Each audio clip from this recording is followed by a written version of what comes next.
مولانا وسیم صاحب آتی تشریف لائیں۔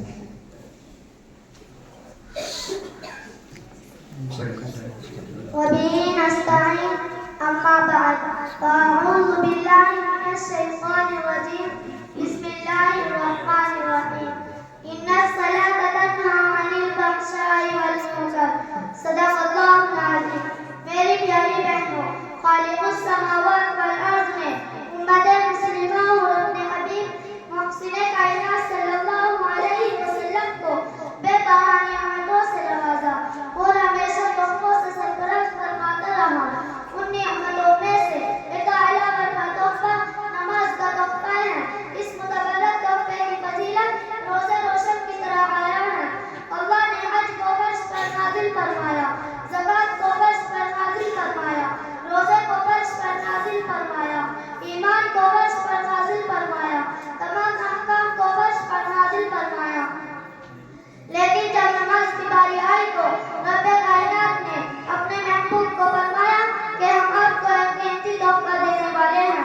یہ تحفہ بہت اعلیٰ ہے، یہ تحفہ بہت ارفع ہے اور اعلیٰ برکشے کو اعلیٰ ہی جگہ تک کیا جاتا ہے، لہذا نماز کو عرش پر لا کر عطا کیا گیا۔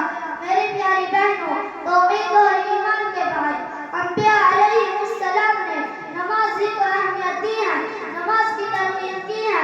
قرآن میں جگہ جگہ اقیموا الصلاۃ ذکر کیا گیا ہے۔ جب صحابہ کرام رضوان اللہ علیہم اجمعین کو حضور صلی اللہ علیہ وسلم نے معراج کے تحفے کی بشارت سنائی اور نماز کے تحفے کا ذکر کیا تو تمام صحابہ جھوم اٹھے۔ میں اس شعر کے ساتھ اپنی بات ختم کرتی ہوں۔ پڑھ نماز پنج گانا نہ کر کوئی بہانہ، پڑھ نماز پنج گانا نہ کر کوئی بہانہ، اس میں ہے تیری جنت ورنہ دوزخ ہے تیرا ٹھکانہ۔